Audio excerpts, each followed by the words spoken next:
Você conheceu aí um pouquinho do que é a Foster. Ô Edson, dentro dessas grandes obras, né, isso que a gente até viu agora há pouco, você tem aí um estádio em Barcelona maravilhoso, você tem, aqui em Londres você tem o Wembley.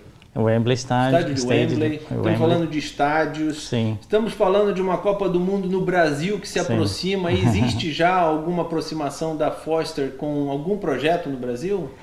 É claro que o interesse é grande, tá? O interesse em trabalhar em qualquer Copa do Mundo, em qualquer Olimpíadas, né? É sempre um sonho de qualquer arquiteto, qualquer engenheiro, não? Nós estamos tentando, sim. Tá? Fazer esses contatos iniciais, não é isso? Para já projetar a coisa, porque a gente conversava antes, né? Não basta simplesmente construir ou projetar o estádio, colocou o estádio ali e deixa para lá, né? Você tem toda a ideia da Foster é até uma coisa de unificar com o ambiente, com a vivência mesmo dos povos lá. O importante, eu acho que um aspecto importante que nós sempre consideramos é essa integração de qualquer produto, de qualquer edifício com a malha urbana. Olha, esse daqui, por exemplo, esse é um projeto de... Nova York. Nova York é o projeto onde vai ser construído um grande prédio ali perto de onde existiam as Torres Gêmeas. Isso é parte do Ground Zero, né? Então é uma obra histórica, uma obra que já está importante. Está em construção.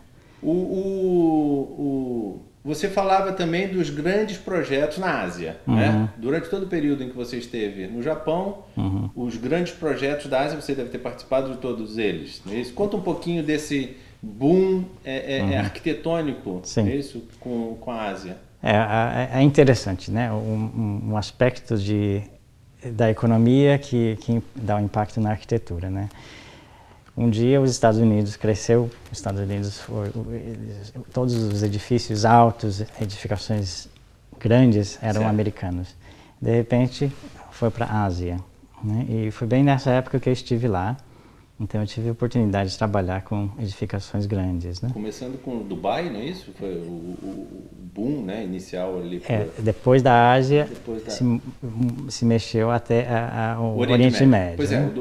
Dubai, então o Oriente Médio foi antes da Ásia? Foi depois. Foi depois. A Ásia foi o quê? Foram grandes projetos na China, principalmente? A China, por exemplo, juntamente com a Olimpíada, nós desenhamos então o aeroporto de Beijing.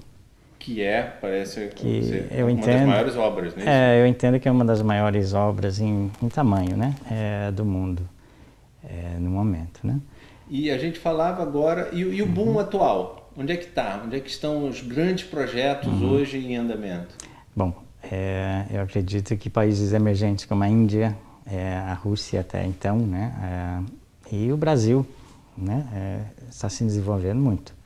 Você falava do projeto onde existiam os mercados, isso é na Índia, não é? Não, esse aí é em Abu Dhabi. Abu Dhabi. Abu Dhabi. Conta um pouquinho, né, da ideia do projeto se envolver com o hábito, não é isso, da população. Então, o projeto se chama Central Market, tá? E o nome é porque naquele local, antigamente, é onde Abu Dhabi nasceu.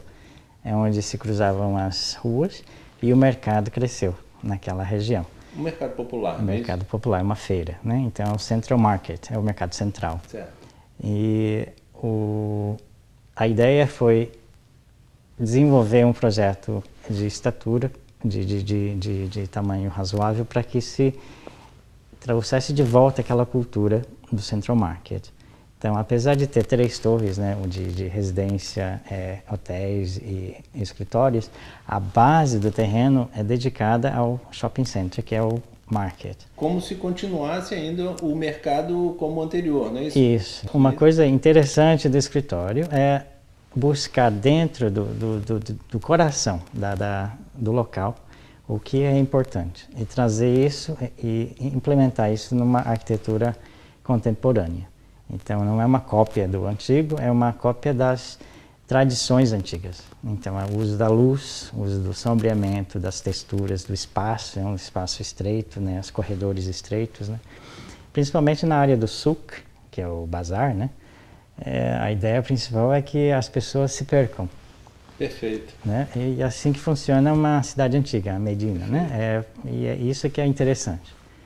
Então, como é que você, Edson, como é que você trouxe toda essa coisa ainda do desenho à mão livre, lá da arquitetura, né, lá do início da tua carreira, para depois adequar isso aos mega projetos? Sempre existe ainda ali o toque do artista à mão livre, né? Você contava para mim, né, isso antes, que no escritório hoje, a equipe que você coordena ainda tem ali umas aulas de perspectiva que você dá ali desenhando, né? Como é que é essa coisa hoje que está tudo computadorizado e Sim. você traz ali ainda o talento de quem teve uma base de perspectiva com ponto de fuga, não é isso que a gente conversava antes?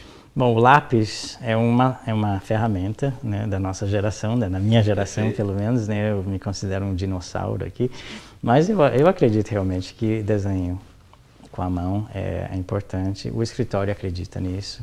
Tá? Todos os desenhos, todos os projetos, não importa quanto... da ideia, um croquisinho inicial isso, e depois... essa é a base. Então, quem realmente tem o domínio de desenho à mão livre, tem uma vantagem, porque tem aquela integração, tá?